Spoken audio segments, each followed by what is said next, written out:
Netscape ने ये realise किया कि अगर डायनामिक और इंटरेक्टिव वेब को आगे बढ़ना है और सक्सेस हासिल करनी है तो ज़रूरी है कि एक कॉमन स्टैंडर्ड हो, तमाम ब्राउज़र में सेम इम्प्लीमेंटेशन मौजूद हो, ताकि कोई भी वेब पेज जब डेवलप किया जाए तो अक्रॉस द ब्राउज़र सेम चल सके, तो ही वाइड स्प्रेड अडॉप्शन हो सकेगी वेब की।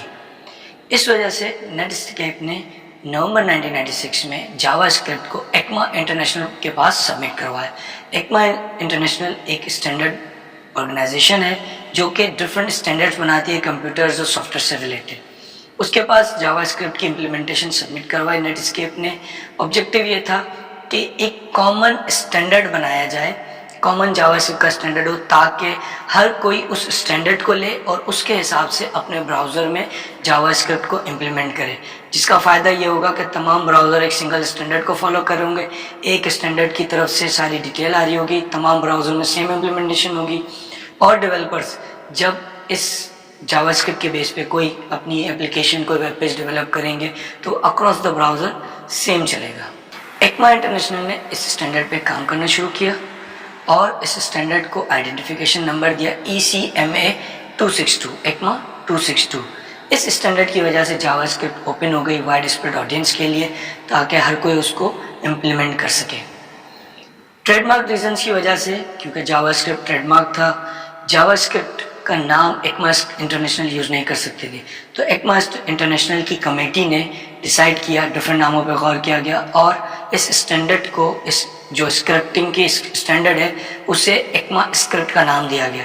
तो स्टैंडर्ड आपका एक्मा स्क्रिप्ट है और उसकी इम्प्लीमेंटेशन, जो मोस्ट कॉमन इम्प्लीमेंटेशन थी, वो जावास्क्रिप्ट है।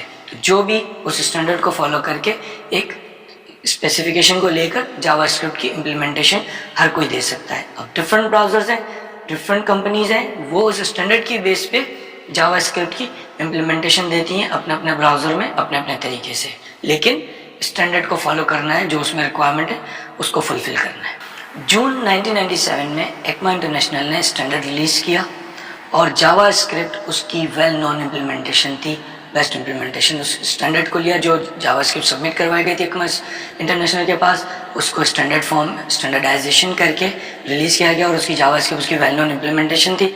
माइक्रोसॉफ्ट ने उसको फॉलो किया और जेस्क्रिप्ट ने, अपनी जेस्क्रिप्ट ने उस स्टैंडर्ड को इम्प्लीमेंट कर दिया। जून 1998 में एक्मास्क्रिप्ट 2 लॉन्च हुई, रिलीज़ हुई।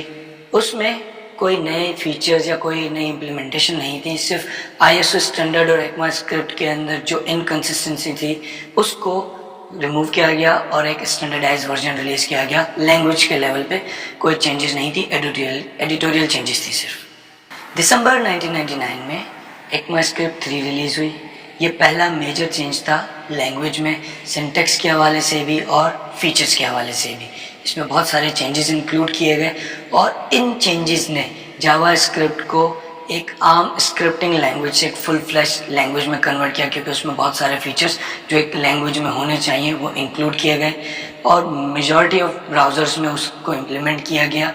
और ये एक आज की मॉडर्न डे जावास्क्रिप्ट जो है उसकी बेसलाइन क्रिएट की गई, क्योंकि उसमें मेजॉरिटी ऑफ लैंग्वेज के फीचर्स ऐड किए गए थे।